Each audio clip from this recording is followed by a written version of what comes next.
Hi guys, welcome to Techavro. In this video, I'm gonna be showing you how to log out of Wix or signing out of your Wix account. So let's go to the browser. First logging in my Wix account.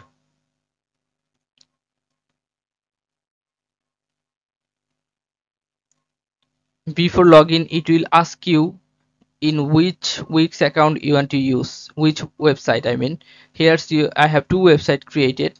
I'm choosing this first one.